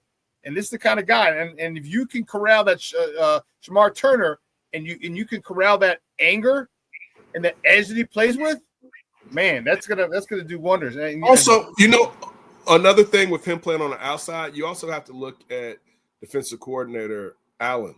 That for him, even though he's 6'3", that's technically not like the kind of guys he likes playing. Yeah, he likes taller, longer. He likes taller guys. So in a rush situation, perhaps you would throw him out there, but I don't think that he necessarily fits the bill when you're talking about. He usually likes guys that are closer to 6'5". Playing out on the edge. Shorty asked, do I think any of these guys that day one starter? Shorty, the easiest answer was, of course, Colston Loveland. This is the thing. When we said day one starters, it's the package that they come out in. Because they come out in 12, Colston Loveland's going to be a starter. You know what I'm saying? If they come out in 11, Luther Burden may be a starter. So it's going to be the package, that dictates – who on the offensive side. Let me say that. On the offensive side will be the package. I don't know if Ozzy's going to be out. I would doubt. And I mean, I would hope if Ozzy Chapillo is out there, he earned it, and it's not a Braxton Jones situation where it's like I drafted him, I like him, I'm going to give him more chance. With his dad. Right. I'm going to give him more chance in the front end to get, so perhaps in the back end, he'll be a better player. I hope Trapillo has to earn it and you just don't hand him a job. So I won't say that if everyone's healthy, that Trapillo will be starting, but I would say that the first 2 rookies drafted, depending on the package that the Bears are starting on the offensive side, should be starters. I don't see who on a receiving core you would start if Luther Burden does what he needs to do. And Colston Loveland, you did not draft him first for him to be sitting on the bench if you come out in 12. Yeah, he's definitely what was the guy? Smythe. But you're no. Smythe, sorry, we'll bring you in another one. We'll bring you in short yardage when we need 3 tight ends. We'll go 25 personnel or 13. Then you'll bring it in. So, but Burden, I like Burden. I'm looking forward to because he got that wiggle. He reminds me of Deshaun Jackson, and Shady McCoy. Bigger, but 200 pounds. Flip side is how. So when we give Shamar Turner props for being an ass, the flip side, because I also just being an ass can be a good thing and it can be a hindrance, particularly if it causes penalties. But with Luther Burden and what we've all heard of his lack of dedication to running routes when he knows he's not getting the ball, basically letting the defender know I don't have to follow this guy at this point, you know what I'm saying? Or basically we can switch up what we're paying attention to. That's going to be a problem. You want to see him fully commit, and hopefully he does. I'm not saying it to knock the kid, but he's going to have to turn up, you know what I'm saying, and be a great teammate, particularly because they're asking a lot of him with where they drafted him at and the fact that he failed. A lot of people had him as a first-round pick. A lot of people had him as one of the best receivers in this draft class, and it came back to bite him in the butt. You know what I'm saying? And I know he didn't have the same quarterback as last year at Mizzou, but still, if you are talent, they're going to come out and they're going to find you, particularly when you are already on their board, and particularly when a lot of people were saying that you were the best prospects to come out of Missouri over the last 15 years. So you come on, but again, I think they did well. I would have liked to see a running back, but I was watching. I think all of us was watching the draft, and the running backs that we were looking at, they went before. Like when you look at the second round, those Ohio State running backs were gone. You know what I'm saying? Right before us too. Right before. And I mean, I don't know if you were going to overdraft Caleb Johnson. I wouldn't have been upset. I mean, I only knock on Caleb Johnson if you watched Iowa is they used him. Like that though. Like Caleb Johnson is a beast. You're talking about old school Bears running back when it comes to fourth quarter. Because I've been wearing y'all ass down. I'm gonna put it on you. Like he is a workhorse. So the tread on the tire. I'm not saying there's gonna be an issue with him. That's the really only lack with Caleb Johnson outside of him being a breakaway guy. But looking at where he was rumored to be drafted at, it would have been an overdraft. But that was really one of the only guys. And I mean, listen, being a guy, Big Ten guy. Listen, if you didn't watch any of Rutgers, Kyle Monunga, man, was a beast at Rutgers. I'm not saying he led the Big Ten in rushing in 23. He was the only thing they had. Do you know how bad their quarterback was in 2023? I mean, that quarterback was trash. He was like Rutgers has lived through him, right? In the Big Ten, right? I mean, in the Big Ten, Rutgers has lived through him. So we'll see. I'm not saying that means he's going to be a great NFL player, but I wasn't mad with them getting him in the 7th round. I'll tell you that, being someone who has watched him within the Big Ten and knowing that they basically have their lightning player as of right now in Swift, and they need their thunder guys, the thumper, and they drafted him, and looking at what he did as the running back. No, I'm sorry. What he did as the offense over Greg Schiano at Rutgers. I didn't know a lot about him, and so when they did draft him and I started looking into him, like, dude, he's a poor man's Ashton with a little more wiggle, with a lot more. His cuts are a lot sharper. I don't know about the wiggle. I don't know about the wiggle part. So I mean, them dudes are bouncing people. He out the poor man part because people bounce off of him. He's small. He's the same height. They're both like 5'8"ish. That explosive getaway part, Jinty has more of it. But again, he's a workhorse who in the Big Ten and the Big Ten has been pretty good the last couple of years. We know last year with those teams coming in, it improved even better.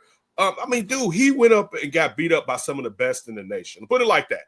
He got his, and he still was rushing for over 100 yards, like 150 yards, and every team knew all the Rutgers could do was hand the ball off to him, and he still was kicking ass. Like they did not have a quarterback before last. Yeah, that they didn't, and he still was kicking it. Like that, even the last year, Rutgers got off to a good start. It's primarily due to him. So again, I like for a seventh round pick. I really like. They got him in the 6th. I would have really like it. But yeah, he's a nice pickup for what they seemingly need. So it'd be interesting to see, you know what I'm saying, what happens here. And also you got I think 2 things. One, you got a coordinator and a head coach, and I know that he's not the coordinator, but he's the primary play caller, is why I said that knows and is dedicated to run the ball. A lot of people get mad at the Lions because of the trick plays, but they weren't razzle-dazzle trick plays. It was more just I see what you're not paying attention and I'm going to take advantage of it. But I think when people do that knock, they're not talking about the foundation of the Lions offense was running the damn football, you know, and like running the football and play action. Like, so that's simplifying the game for the quarterback. Making it easy, and that's the same thing they're going to do for Caleb, is run the damn ball and simplify it where it's play action. You should have a safety probably playing closer to thinking that the ball is getting ran, and you should be able to have open coverage or single coverage so somebody can take advantage of it. So you have that. But this part, my second part, they have a much better offensive line. Like this has been one on paper. Let me say that on paper, this is one of the better offensive line the Bears have had in 7 years. You know, when you're talking about from guard to guard, you should be sound from guard to guard. If Darnell Wright takes a step from his pedigree, you really should be sound. No question mark, and it's a big question mark because it's the blind side of the quarterback, is left tackle. And if they can get really good play out of whoever plays left tackle, Braxton Jones or whoever steps into that position, then, I mean, that's half of the battle. Then we'll know if Caleb is who he's supposed to be. You know, or if he's going the way, but it's hard for anybody wearing a Bears helmet under center to really find out who they are when they're getting their ass kicked. You know, and you can't sustain a running game, and primarily the defense knows, you know, we're going to be in the backfield after hike, and you know it's not going to be a lot of time for the quarterback to be able to read the defense and get the ball out to any open receiver. Yeah, it's going to be, and I can't wait because they're going to run the ball. They're going to run the ball. Mm-hmm. And the reason one of the biggest reasons that I like Monangai is his pass pro, man. That got the hair on my arm standing up, man. I was fired up. Not afraid to take on linebackers. Got figure DB. DB got no chance. He's depleting you, and he would just stonewall linebackers, and that will get him on the field. And he never fumbled in college. So there's a lot going for you. That's talk. You didn't fumble, and everyone knows that you're getting the ball. Yes. Like you were the offense, so everyone's swiping at the ball, and you never gave the ball up, and 4 defenders was on you. Hey, man, I'm with you. I also King Buka with the sweat comment, facts on that one. You know, he better play well this year because he definitely got a pass last season. Sweat better show up, bro. He's not a dog. I see it, you know, in the locker room when I seen him. Like, you know, we're some dogs. You know what I'm saying? Like, we've been around. You know when a dude is a dog. He's talented. He's a very talented player. Don't get me wrong, but he ain't a dog. He ain't that. Well, but listen, that's why you brought in Grady Jarrett. Yes. Hopefully like everyone. You don't want somebody. You can't turn someone into a dog. No. You know, but what you can do is try to put dogs around a super talented person. But like the problem, and I was talking to Jarrett. Did GN Sports like a few months ago, and after talking to him, that's one of the things that he said was the Bears don't have any dogs on, you know, really on the team, but leading the defense. And the dog, you need an ass. You need somebody who you follow And when they get turned up and angry, and it's rightfully so, because sometimes some people can just be asked, like, man, I don't want to deal with you today. But it's like, no, he right, man. We need to be mad at the fact that they kicking our ass right now, right? Or they disrespecting us. And that's why you bring in a guy like Grady Jarrett, because you don't get it from the linebackers. Your best defensive player in Jalen Johnson, that's Jalen is more of a watch my example type player.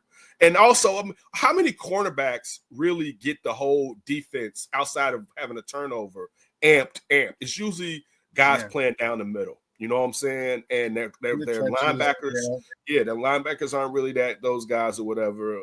So you know, you got, even though Edwards is a bear, Edwards got that bear in him.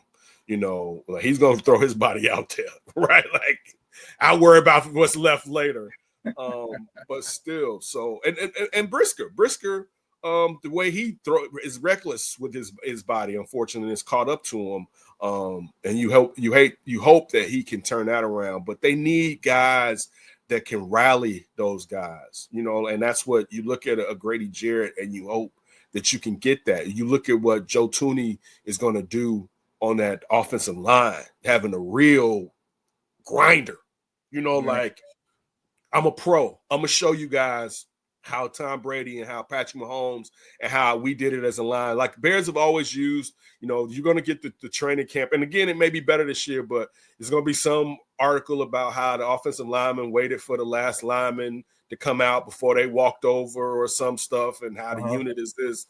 But hopefully it's going to be a more fortified union, because you got 3 pros.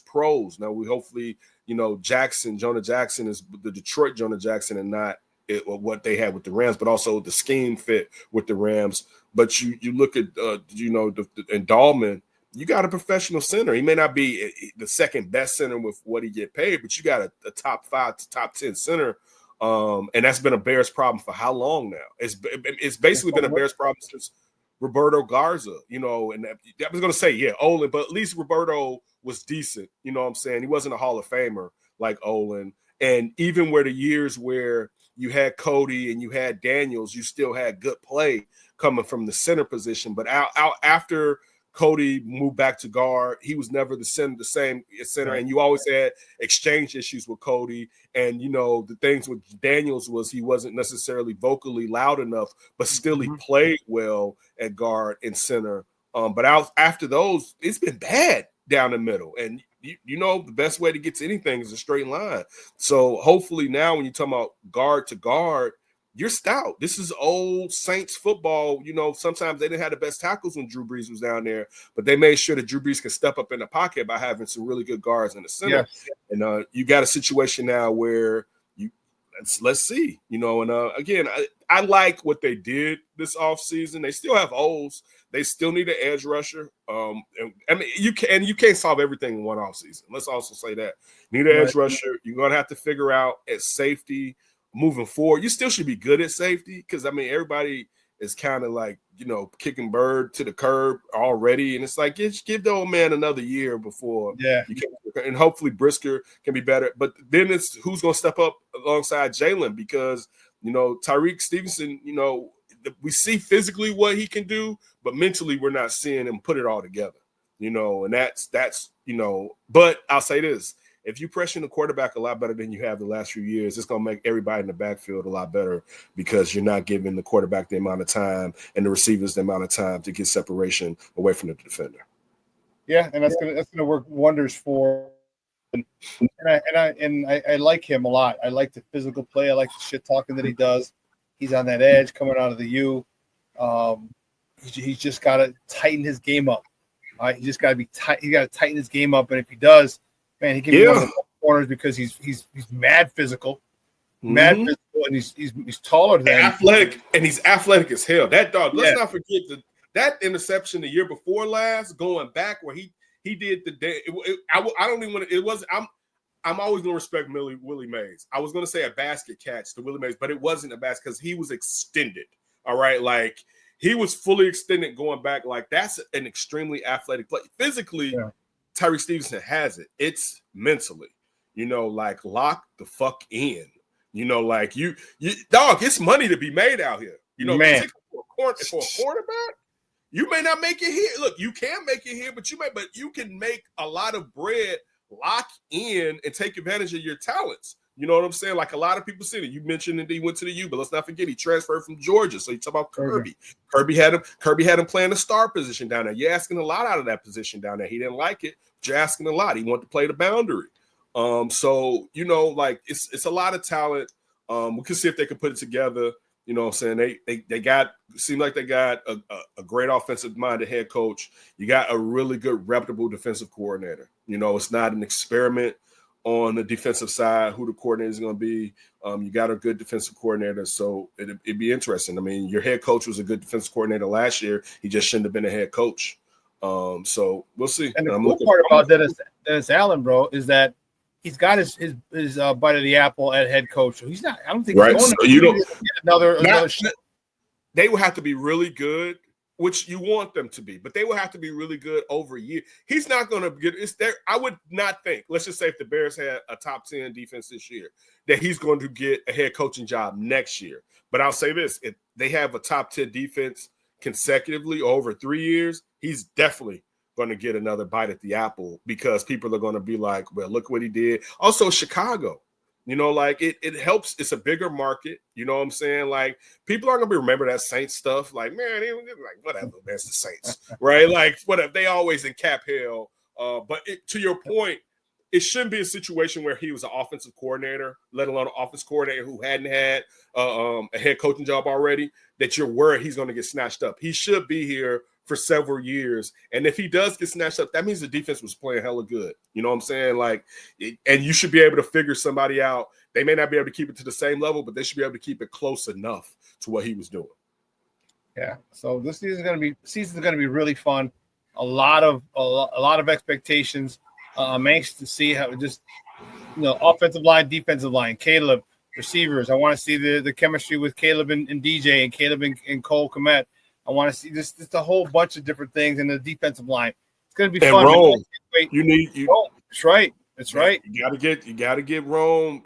That's a ninth pick in the draft. You got to start seeing some of what you thought. You have an open slot now. He's the second receiver on the team. But yeah, and also these guys should be seeing a lot more of. They should be seeing a lot of open plays, man. Nobody outside of DJ, like you're going to send the defense to DJ's side, and then maybe if Colston starts to show it. But really, when you're talking about Burden and you're talking about Rome, man, nobody should be shifting coverage in their direction. So you're talking about guys should have an opportunity, and also as we talked about earlier, play action. So I'm looking forward to it. I mean, like it should look good. It should look better than it did last year. You still have a guy that's learning on the job how to be a head coach.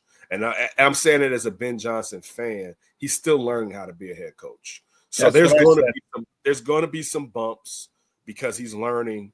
Hopefully he gets into his groove a lot earlier by maybe the second quarter, that he's really kind of figured it out. He's a heady guy though, and he's an offensive coordinator, so timeout shouldn't be the same issue that you usually get with defensive coordinators becoming head coaches. Yeah. So that shouldn't be a problem. But still, he's a guy he's learning how to be a CEO. He hasn't been a CEO before, and just because I'm a fan of his, I can't lie and say everything should be smooth. Hopefully, it just becomes a lot smoother in the beginning rather than waiting to the middle or the end.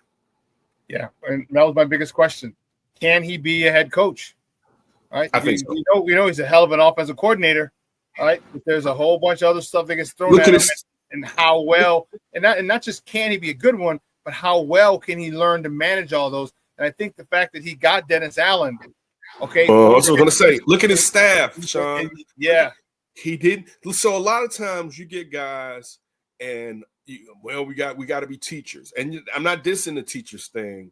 But when you talk about Al Harris and Antoine Randall L and Dennis Allen being a defensive coordinator, but former players who we've seen guys like, if you see guys talk about Antoine Randall L as one of the better wide receiver coaches. Because they demand right. the shit out of their players. I don't have to know what Al Harris did as a coach. And I know he was a good positional coach, but I know how Al Harris was as a player. Al Harris was underrated. If you didn't grow up in the NFC North or the Central, but you didn't grow up here, you may not know how good Al Harris was. Yeah. And then also a good person. You know, it's always one of those people riding them kids on the damn dirt bikes up to during their tour days up to practice or whatever. But my point being, usually with a guy that's as smart as Ben Johnson, he wants likes and the guys around him to be the same. And you look at him bringing in that Dan Campbell type of flow where it's like, no, I'm going to bring in ex-players. I'm going to bring in good teachers. I'm going to bring in Dennis Allen.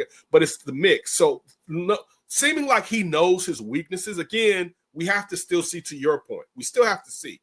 But it seems like he didn't go in like, I know everything. It still seems like he went in like, I don't know. So I'm going to mix this. He knows what he doesn't know. He's like, I don't know shit, everything. So boom. And then it's not, dude, we haven't even mentioned the running back coach. Yeah. You brought it in from Kansas City. I know he's from Washington. Eric Stevens with Bieniemy. Yeah, Bieniemy. You bring, and listen, we know Bieniemy's an asshole. So you bringing in a guy that players get mad at because he asks so much from them. And I mean, to me, you're supposed to rise to that level. You know, like, again, now I think it's to the point where he's just an ass, you know, and sometimes that's fine too, but it depends on how demanding he is or how much of a jerk he is. But if he's asking us to reach a certain level, we shouldn't be upset with him because he's telling us that he thinks that we can do it. Like, that's the thing that I always, like, talking to my son, whatever, and I tell, like, and again, my son he's a really good young man, but I say to him and my daughter, like, I wouldn't ask this of you if I didn't think you could do it. If you seem like you had some type of learning disability, I wouldn't ask you to do this, but I'm asking you because I see the potential that you can, and you do really well, but because you do really well, you don't ask yourself to do great. And that's the thing that I think sometimes when you look at what Bieniemy had in Washington, with looking at how bad the organization had been all those years and trying to tell them, like, I know you're getting paid, but you think your shit doesn't stink, and it does. Mm-hmm. And you got to grind out if you guys want to turn this mess around. And I think that benefits the Bears to having that in a running back room, particularly knowing what you want out of your running backs. You know, like the Bears haven't gotten, and it's been a lot on the offensive line, they haven't gotten great quality out of that running back position in a minute, you know, because even when they had Montgomery, he was getting tagged in the backfield 9 times out of 10. You know what I'm saying? So, like, you want to see somebody come in here and light a fire under their butts, man. So, yeah, I'm looking forward to seeing what happens. You know, I think it'll be better. I think they finally got the head coach. Like, this was the guy for the last couple of years that I've wanted the Bears to get. I'm happy that he wanted to be here. It made the most sense. I know a lot of people, a lot of